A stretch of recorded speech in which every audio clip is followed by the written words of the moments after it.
जैसे आप बहुत योग्य हैं, समाज में आपका सम्मान है, आदर है, और आप इतने सम्माननीय होकर के आप शराब पी के सड़क में गाली गलौज करें, ये आपके स्टेटस के हिसाब से सूट नहीं करता आपको। ये दो कौड़ी के लोगों का काम है। आप जैसे समझदार लोग शराब पी के गली में गाली गलौज करें, आपको शोभा नहीं देता। हर काम हर आदमी के लिए नहीं होता ना, समझो। एक आदमी का अपना स्टेटस होता है। आप अपने स्तर से नीचे ना गिरिए।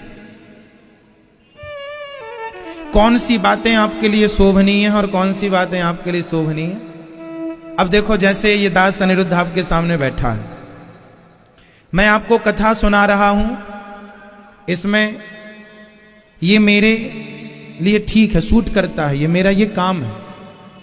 आप मुझे इसी काम से जानते हैं कि अनिरुद्धाचार्य जी कथा सुनाते हैं, समाज को सही दिशा देते हैं, सही राह देते हैं। अब मैं आप जुआ खेलने लग जाऊं कहीं बैठकर, और आप मुझे जुआ खेलते देखें, तो आप देख के क्या कहेंगे? अरे महाराज, ये काम आपके लिए ठीक नहीं है, आपके स्तर के हिसाब से, आपके हिसाब से ये काम ठीक नहीं। आपको ये ठीक है कि आप ये समझाएं कि जुआ ना खेलो, आप खुद जुआ खेल रहे हैं। मैं शराब पीने लग जाऊं तो मुझे शराब पीने से आप रोक नहीं सकते, पर शोभनीय है, शोभा नहीं देता। कुछ काम है जो मैं करूं तो शोभा नहीं देगा, और कुछ काम है जो आप करें तो शोभा नहीं देगा। क्यों ये बात सही है? कुछ काम ऐसे होते हैं जो हम ना करें तो अच्छे हैं, है ना। अब मैं मांस खाने लग जाऊं तो कितना बड़ा अपराध हो जाएगा, पाप हो जाएगा। पर जो लोग खा रहे हैं, मैं यदि एक बार भी मांस खा लूं तो मेरा एक बार का मांस खाया वो पाप मेरे लिए कभी नष्ट नहीं होगा, मेरा पाप वो वज्र बन जाएगा। पर आप लोग मांस खाएं तो आपका पाप माफ हो जाएगा। आप लोग पाप करेंगे तो आपका पाप माफ है, हम पाप करेंगे हमारा पाप माफ नहीं है। बताओ क्यों? आप लोग चोरी करेंगे तो आपकी चोरी का पाप माफ है, पर मैं चोरी करूंगा तो मेरी चोरी का पाप माफ नहीं है। आपको माफी मिल सकती है, मुझे नहीं। और ये माफी ईश्वर की बात कर रहा हूं मैं, ऊपर वाली। बताओ क्यों? जो आदमी धर्म को नहीं जानता, जो आदमी वेद पुराण सनातन संस्कृति को नहीं जानता, वो आदमी चोरी करे तो उसे माफ किया जा सकता है, चल भाई तुझे पता नहीं था। पर हम जानते हैं कि धर्म क्या है, अधर्म क्या है, हमारे धर्म ग्रंथ हमें क्या समझा रहे हैं, हमारे ऋषि मुनि हमें क्या समझा रहे हैं, हमारे गुरुजन हमें क्या कह रहे हैं। वो सब जानकर भी यदि मैं चोरी करूं, शराब पीने लग जाऊं, तो ये मैं जानने के बाद कर रहा हूं तो मेरा पाप माफ नहीं होगा। आप इसलिए कर रहे थे कि आपको जानकारी नहीं थी, और यदि आपको जानकारी थी कि आप ये गलत है फिर भी आप कर रहे हैं तो आपका भी पाप माफ नहीं होगा। आप में से कितने लोगों को पता है कि मांस खाना पाप है, किसी जीव की हत्या करना पाप है अपने स्वाद के लिए? ये बात किस किस को पता है? बड़बड़ बताओ। पता है आपको? अब आपको पता है कि गलत है मांस खाना, फिर भी आप मांस खा रहे हैं, तो ये पाप जो कर रहे हैं आप, वो पाप माफ नहीं होगा आप लोगों का। जिसे ये ज्ञान ही नहीं है कि ये पाप है, वो खाए और उसे बाद में हम समझाएं कि बेटा ये सब गलत है, और वो छोड़ दे, तो उसका पाप तुरंत खत्म हो जाएगा, क्योंकि उसे ज्ञान नहीं था। पर जब ज्ञान आया तो उसने उसका त्याग कर दिया। उसे माफी है, पर आपको ज्ञान है फिर भी आप कर रहे हैं गलत काम, माफी नहीं। बोलो हाँ या ना? इसलिए बताओ, आप में से कितने लोगों को पता है कि झूठ बोलना पाप है? नदी किनारे सांप है, काली माता आएंगी और सिर काट के झूठ बोलना पाप है, नदी किनारे सांप है। ये किस किस को पता है भाई? आपको पता है? पता है ना? आपको पता है कि झूठ बोलना सबसे बड़ा धर्म न दूसर सत्य समाना। सत्य से बड़ा कोई धर्म नहीं है। सत्य बराबर तप नहीं, झूठ बराबर पाप। वो स्वामी तुलसीदास जी कह रहे हैं, सत्य बराबर तप नहीं, झूठ बराबर पाप। अब मुझे ये बताओ कि झूठ बोलना पाप है, सबको पता है। कितने लोग झूठ बोलते हैं बताओ? जो झूठ बोलते हैं वो हाथ उठाएं। जो झूठ बोलते हैं वो हाथ उठाएं। उठाओ हाथ जो झूठ बोलता है। देखो, आप सबको पता है कि झूठ बोलना पाप है, झूठ बोलना गलत है, रॉन्ग है, फिर भी आप बोल रहे हैं। तो इस झूठ का पाप आपको लगेगा या नहीं लगेगा? कोई आदमी अज्ञानी है फिर झूठ बोले तो उसका पाप माफ होगा? भाई उसे ज्ञान ही नहीं है, सत्य क्या है झूठ क्या है। पर आपको ज्ञान है, आप सत्य की झूठ की परिभाषा जानते हैं, फिर भी आप झूठ बोल रहे हैं, माफी नहीं है। महाभारत उठाकर देखिए, पूरे महाभारत में सबसे ज्यादा दर्द किससे मिला, सबसे ज्यादा कष्ट किससे मिला पूरे महाभारत में? नाम बताओ फला व्यक्ति का। आप बस जिससे पूछेंगे वो बताएंगे, आप बताओ। हाँ, कुंती को। गलत उत्तर। हाँ, महाभारत के युद्ध में, क्योंकि कुंती मां तो युद्ध कर ही नहीं रही थी, महाभारत के युद्ध में सबसे ज्यादा कष्ट किससे मिला है? भीष्म पितामह को। बाणों की सैया पर लेटा है आदमी।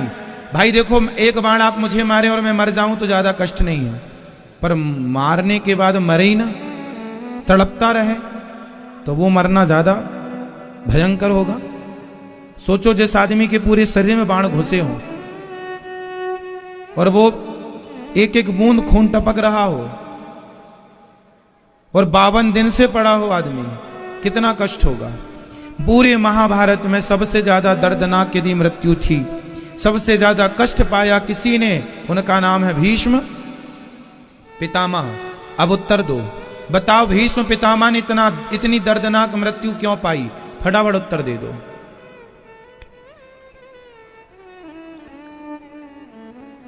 क्यों पाई?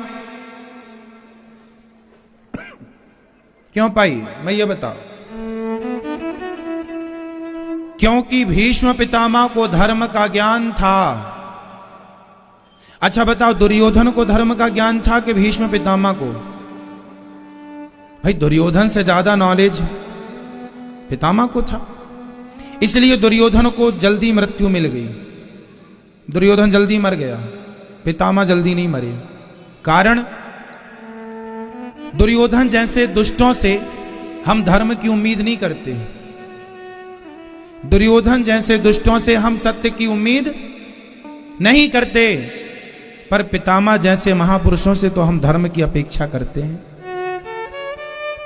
दुर्योधन जैसे लोग जहां बैठे हों और वहां किसी को न्याय मिल जाए, संभव नहीं है।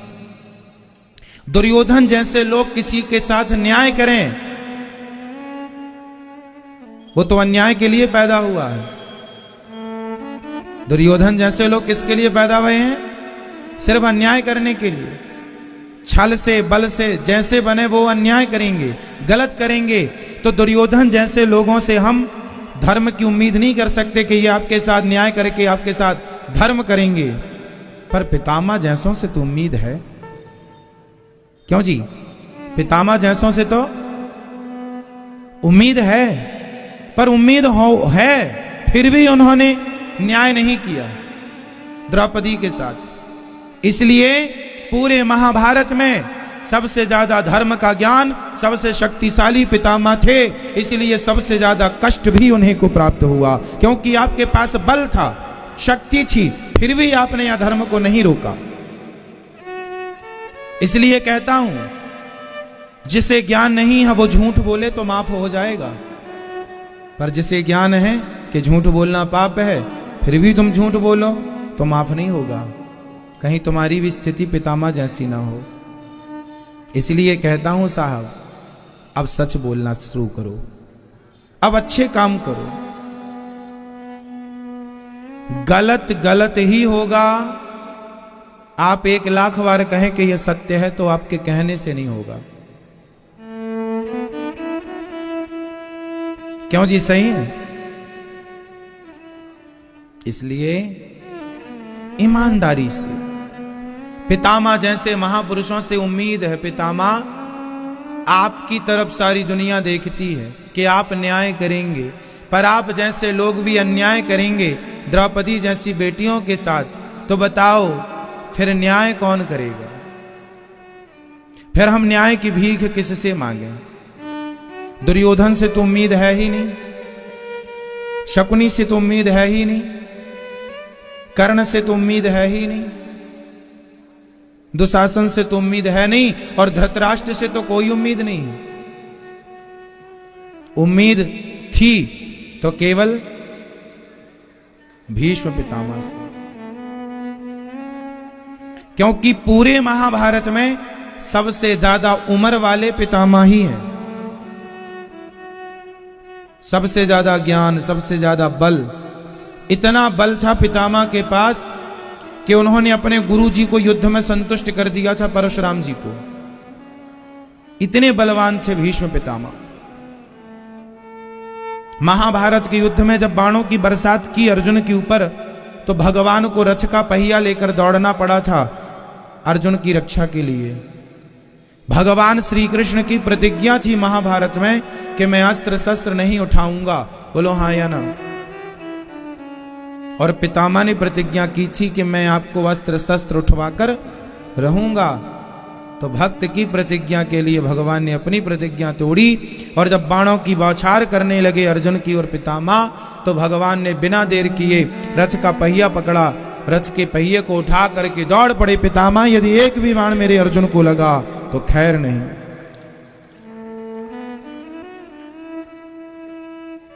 जो पितामह भगवान की प्रतिज्ञा तोड़वाने की सामर्थ्य रखते हो अपने बल से, कोई सामान्य थोड़ी है। परशुराम जी कौन है? साक्षात भगवान। उन्हें संतुष्ट कर दिया युद्ध में अपने गुरु जी को। ऐसे पितामह, इच्छा मृत्यु का वरदान जिन्हें है,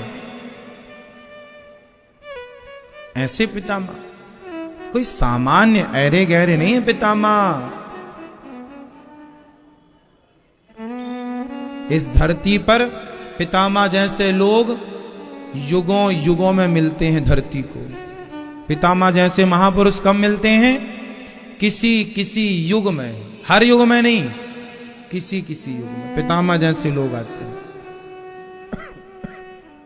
पर देखो ना, ऐसे महापुरुषों को भी माफी नहीं मिली, बाणों की सैया मिली। अंत में भगवान दर्शन दिए, सदगति हुई, सब ठीक है। पर समाज को एक भगवान ने शिक्षा दी कि कर्म दंड पितामह जैसों को भोगना पड़ा। यहां का किया, यहीं भोगना पड़ा। इसलिए आप लोग अज्ञानी नहीं हैं, सत्संगी हैं। औरों की अपेक्षा आपका ज्ञान श्रेष्ठ होना चाहिए। एक आदमी की पत्नी मर गई, वो कभी सत्संग नहीं करता था। एक आदमी की पत्नी मर गई, वो आदमी सत्संग कभी नहीं किया। पत्नी मरी तो रोने लगा, जोर जोर से रोने, मैं तो बर्बाद हो गया, मैं मर गया, मैं मर गया। उठो, मेरी पत्नी से कहा, भाग्यवान उठो उठो उठो। काहे को उठे? वो मर गई। एक अज्ञानी आदमी अपनी पत्नी के मरने में रोए तो ठीक लगता है, चलो अज्ञानी, हाँ या ना?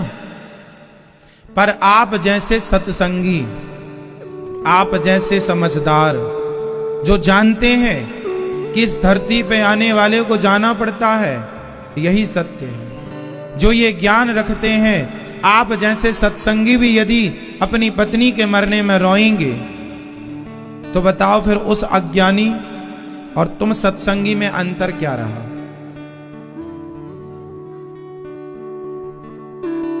बताओ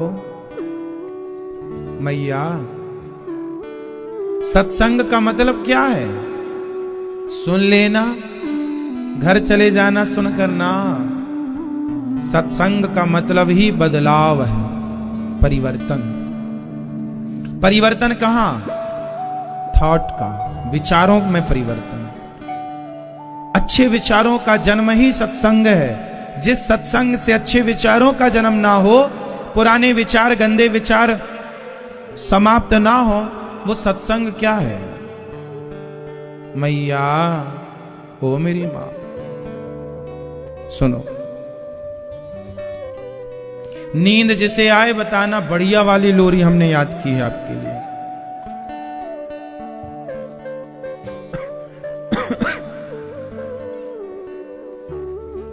बताओ, अज्ञानी की पत्नी मरी और ज्ञानी की पत्नी मरी, दोनों रोए।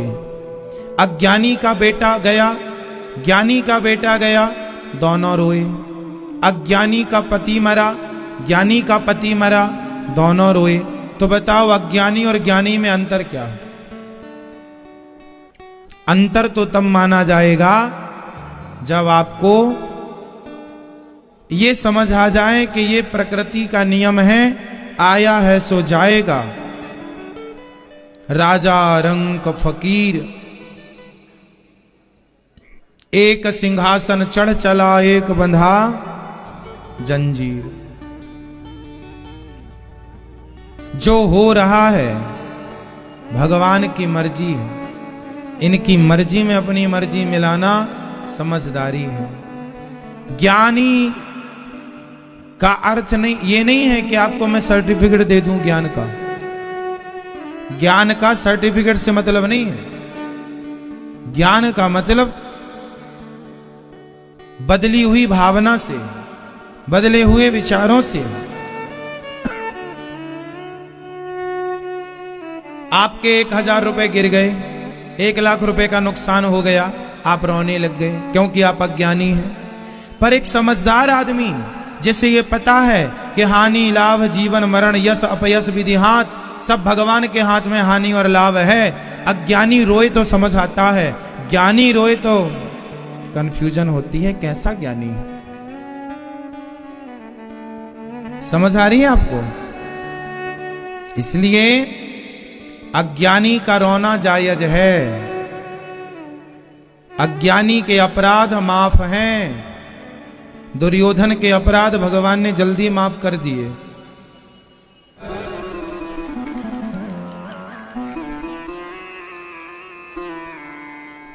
जो दो कह रहे हैं उनका जवाब सही है। आप और आपका शरीर अलग अलग है। मैं अलग हूं, मेरा शरीर अलग है। समझो, मैं आत्मा हूं और आत्मा मैं हूं। शरीर आत्मा से अलग है। जैसे मोबाइल और सिम कार्ड, ये दो हैं या एक हैं? बोलो, मोबाइल और सिम कार्ड ये दो या एक? दो। मोबाइल मीन्स शरीर और सिम कार्ड मीन्स आत्मा। बिना सिम के मोबाइल डिब्बा है, उसी तरह बिना आत्मा के शरीर डिब्बा है। एक दूसरे के पूरक तो हैं, पर हैं अलग अलग। और आप लोगों ने एक मान रखा है, यही आपके दुख का कारण। आपका शरीर कितनी चीजों से मिलकर बना है, आप बताओ? आप बताओ। 5 कौन कौन सी हैं, आप बताओ?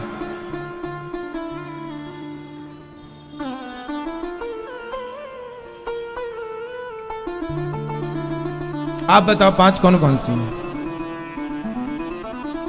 पृथ्वी, बोलो पृथ्वी, जल, वायु, अग्नि, आकाश, पांचों को मिलाया तो शरीर तैयार है। ये पूरी पृथ्वी 5 से बनी है। पृथ्वी, जलवायु, अग्नि, आकाश, छित जल पावक गगन समीरा, पंच रचित अति अधम शरीरा। 5 चीजों से मिलकर ये शरीर बना है। शरीर तो बन गया, अब शरीर से आत्मा चली जाए। आदमी मरता है तो उसके पास क्या नहीं होता और क्या होता है? मरे आदमी के पास क्या है और क्या नहीं है? उत्तर आप दो। मरे आदमी के पास क्या है और क्या नहीं है? दो। मरे आदमी के पास शरीर तो है, आत्मा नहीं है। आत्मा गई, मर गया। शरीर कहीं गया ही नहीं। भाई गया कौन? शरीर तो कहीं नहीं गया ना, पड़ा है। जीव नित्य के ही लगी तुम रोबा। शरीर तो पड़ा है, आत्मा मतलब शरीर अलग था और आत्मा अलग थी। आत्मा शरीर में थी तो शरीर एक्टिव था। आंख देख सकती थी, कान सुन सकता था, हाथ उठ सकते थे, पांव चल सकते थे, दिल धड़क सकता था, आप बोल सकते थे। आत्मा निकल गई, एनर्जी निकल गई, पावर निकल गई। आपका शरीर तो है पर अब किसी काम का नहीं। तो जो आप लोग कहते हैं फलाने मर गए, तो फलाने का क्या मरा? शरीर मरा या आत्मा मरी? फटाफट उत्तर दो। लोग कहते हैं फलाने सिधार गए। कौन सिधारा? कौन सिधार गया? आपका शरीर सिधार गया या आपकी आत्मा सिधार गई या तीसरा कोई और है? उत्तर दो आप।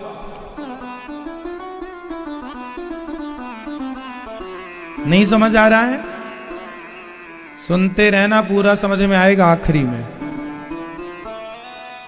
बताओ मरा कौन? शरीर या आत्मा? जोर से, जोर से। आप कह रहे हैं शरीर मर गया। चलो थोड़ी देर के लिए मान लेते हैं। कबीर दास जी भी कह रहे हैं माया मरी ना मन मरा, मर गया शरीर, आशा तृष्णा ना मरी, कह गए दास कबीर। अब एक बात बताओ, हमारा शरीर बना था 5 चीजों से। मिट्टी से बनता है घड़ा, और घड़ा जब टूटता है तो कहां मिलता है? उत्तर, मिट्टी में। घड़ा मिट्टी से बना और टूटने के बाद, फूटने के बाद कहां मिला? मिट्टी से बना, मिट्टी में मिल गया।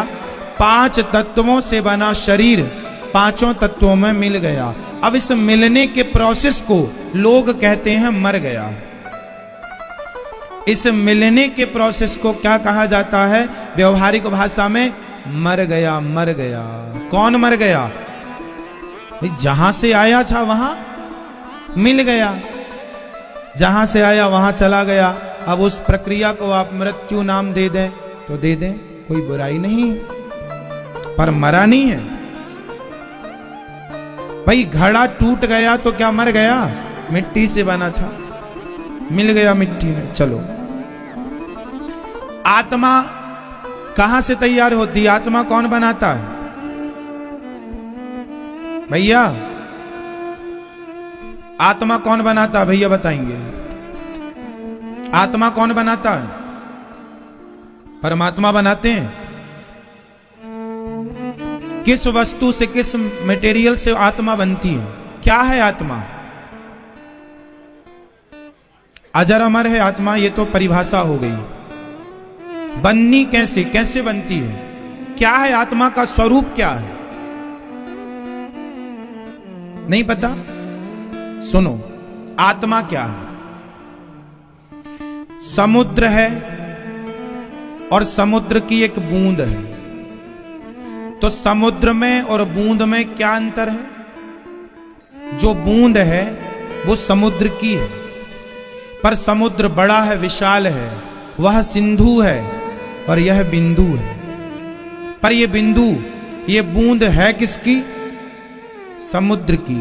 जैसे समुद्र की एक बूंद है समुद्र की, पर समुद्र नहीं है, उसी तरह परमात्मा समुद्र की तरह है, उसी परमात्मा की एक बूंद, उसी परमात्मा का एक स्वरूप, उसी के स्वरूप को, ईश्वर के अंश को आत्मा कहते हैं। ईश्वर अंश जीव अविनाशी, चेतन अमल सहज सुख राशि। अब आप प्रश्न कर सकते हैं, आज से 100 साल पहले भारत देश की जनसंख्या थी सिर्फ 50 करोड़, कुछ कम ज्यादा समझ लो। आज के 100 साल पहले हमारी जनसंख्या कितनी थी? माना कि 50 करोड़। आज है 140 करोड़। अब प्रश्न ये खड़ा हुआ कि आत्मा अविनाशी है, आत्मा मरती नहीं, आत्मा जलती नहीं, आत्मा जन्म नहीं लेती, मरती नहीं, तो फिर ये जनसंख्या पहले कम थी आज ज्यादा है, तो ये नई आत्माएं कहां से आ रही हैं? जब आत्मा जन्म ही नहीं लेती, मरती ही नहीं, तो जनसंख्या क्यों बढ़ गई? ये सवाल कभी आपके दिमाग में आया कि नहीं? नहीं आया, इसलिए हम सवाल भी दे रहे हैं आपको, ले आओ दिमाग में, अभी उत्तर भी देंगे। जो सवाल आप सोच नहीं सकते, वो सवाल हम इसलिए पूछते हैं आपसे ताकि कभी कोई आपको ये सवाल कर ले तो आप उसका उत्तर दे सकें। बताओ, आज से 100 साल पहले कम लोग थे, कम जनसंख्या थी, आज ज्यादा है। तो जब आत्मा, एक तरफ गीता कहती है कि नैनम छिंदंती शस्त्राणि नैनम दहति पावकः, जब आत्मा कभी मरती नहीं, कभी न जायते म्रियते वा कदाचिन, ना कभी आत्मा जन्म लेती है ना कभी मरती है, तो फिर ये जनसंख्या कैसे बढ़ रही है? ये आत्माएं चाइना तो नहीं बना रहा है?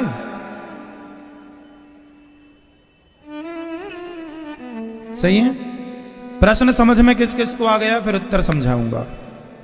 मैया, ओ पंचायती मैया, सुन लो मेरी मां, बताओ प्रश्न क्या है? जल्दी से बोलो चश्मा वाली मैया। ऐसे घूम घूम के पंचायत चल रही है।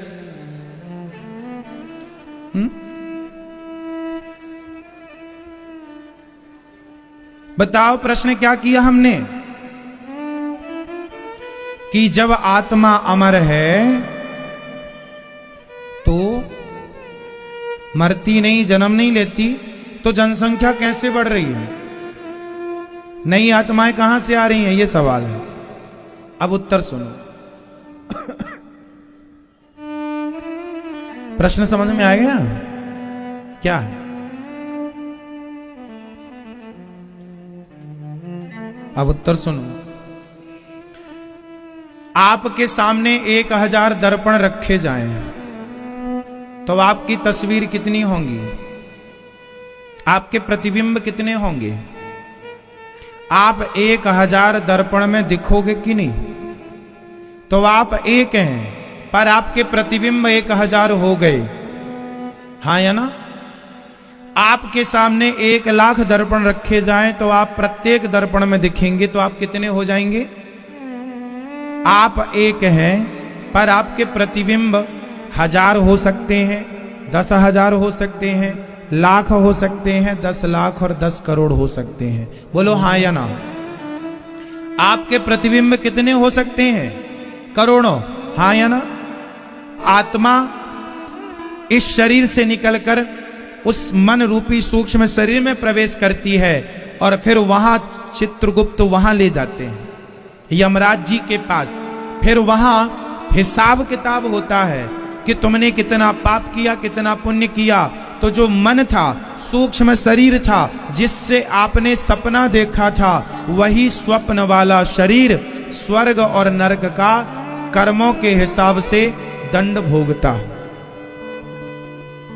वही सूक्ष्म शरीर को यमराज जी ने कहा कि तुमने पाप किया है, तो 84 लाख योनियों में भेज दिया। कितनी योनियों में? कितनी योनियों में? 84 लाख। और जब आपके 84 लाख योनियों में सारे पाप समाप्त हो गए, कुछ पाप रह गए, तब आप यमराज जी से बोले अब क्या आज्ञा है? फिर जो आपने पुण्य किया था उस पुण्य के बल पर फिर आपको भगवान मानव का चोला दे करके फिर भेज देते हैं। मन वही है जो पहले था, शरीर बदल गई, शरीर बदल गया, क्या नहीं बदला? मन नहीं बदला। ये बात हम नहीं कह रहे हैं, कबीरदास जी कह रहे हैं। माया मरी न मन मरा, मर मर गया शरीर, आशा तृष्णा ना मरी, कह गए दास कबीर।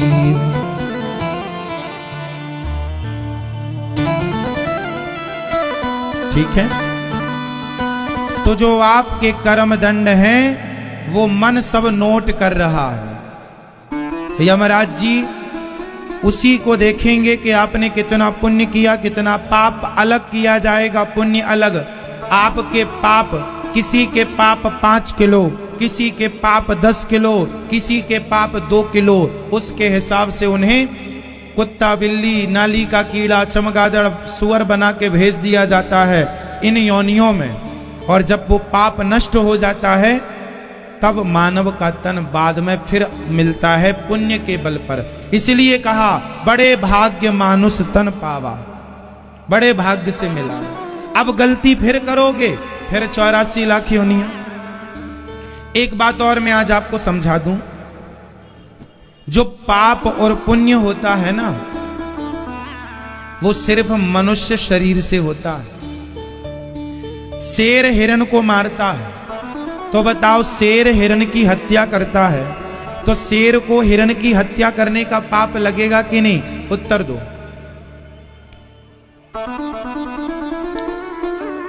शेर हिरण को मारता है, अजगर भी मारता है, बिल्ली चूहे को मारती है, कुत्ता भी चूहे को मार डालता मिल जाए तो ये जो जीव लोग एक दूसरे की हत्या करते हैं, जैसे चिड़िया छोटे छोटे पतंगों को पकड़ के खाती है, तो ये जो जीव योनियों में जाकर लोग हत्या कर रहे हैं, इन्हें इस हत्या का पाप लगेगा कि नहीं बताओ?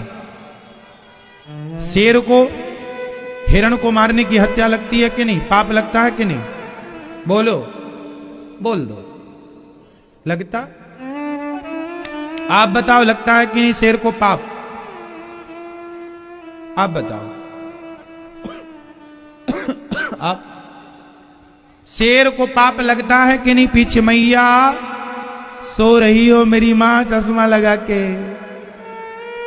ताकि हम देख ना पावे। सो रही हो, नींद तो आ रही बार बार।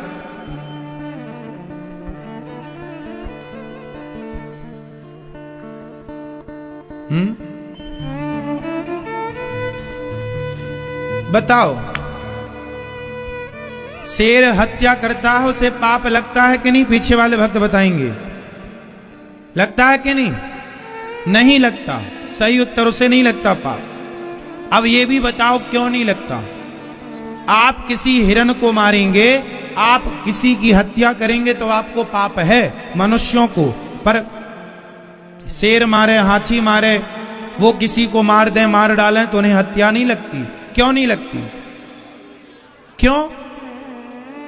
क्योंकि उस योनि में उनके पास इतनी बुद्धि नहीं होती, उन्हें धर्म और अधर्म का ज्ञान नहीं होता, उन्हें सही और गलत का ज्ञान नहीं होता।